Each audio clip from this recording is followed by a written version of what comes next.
شب برات کے اعمال یعنی 15 شعبان کی رات کے مکمل اعمال اور ان کی فضیلت، امام موسیٰ کاظم علیہ السلام فرماتے ہیں کہ اس رات کے اعمال کی اتنی اہمیت ہے، اتنے افضل ہے یہ اعمال، اس رات اگر کوئی بندہ نماز جعفر تیار پڑھتا ہے تو اس کے گناہ اگر ریت کے ذرے کی برابر بھی ہوں تو وہ معاف کر دیے جاتے ہیں۔ اور معصوم فرماتے ہیں کہ اس کے رات کے اعمال یہ ہیں کہ سب سے پہلے انسان عشاء کی نماز کے بعد غسل کرے قربتاً اللہ کی نیت سے، سارو گردن دھوئے، دائیں سائڈ دھوئے، بائیں سائڈ دھوئے۔ غسل کرنے کے بعد آپ نے دو دو کر کے 10 رکعت نماز پڑھنی ہے۔ 2 رکعت نماز شب برات کی پڑھتا ہوں قربتاً اللہ، یا 2 رکعت نماز نیمہ شعبان کہہ لیں یا 15 شعبان کی رات کی کہہ لیں، کیونکہ نیت دل کا ارادہ ہے، فقط نیت دل میں رکھ کر اللہ اکبر کہہ کر نماز شروع کریں۔ اور یاد رہے 10 رکعت پڑھنی ہے 2 2 کر کے، ہر رکعت میں الحمد کے بعد سورہ قل هو اللہ احد، پہلی میں بھی اور دوسری میں بھی۔ یہ پڑھنے کے بعد آپ نے تسبیح لینی ہے اور 100 بار پڑھنا ہے الحمدللہ، 100 بار سبحان اللہ اور 100 بار اللہ اکبر،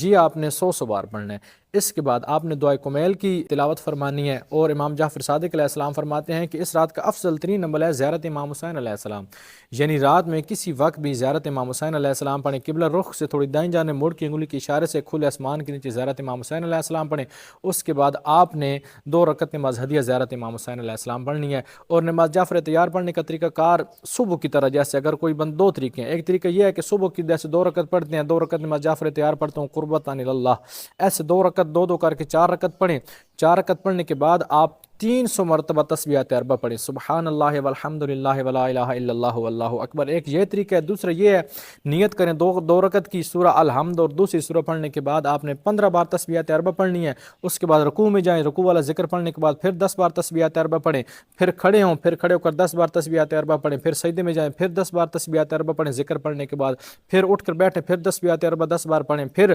سجدے میں جائیں، پھر 10 بار تسبیحات اربع پڑھیں، پھر اٹھ کر بیٹھیں، پھر 10 بار تسبیحات اربع پڑھیں، پھر کھڑے ہو جائیں۔ ایسے یہ ایک رکعت پڑھی ہے، دوسری رکعت بھی ایک، یعنی ایک رکعت میں 75 مرتبہ آپ نے تسبیحات اربع پڑھنی ہے، اور ایسے 2 2 کر کے 4 رکعت پڑھنی ہے، یہ دوسرا طریقہ ہے۔ اور مکمل اعمال یہ ان کی اتنی فضیلت ہے، اگر کوئی بندہ یہ اعمال کرتا ہے تو اس کے تمام گناہ معاف کر دیے جاتے ہیں اور نیکیاں نام اعمال میں درج کر دی جاتی ہیں۔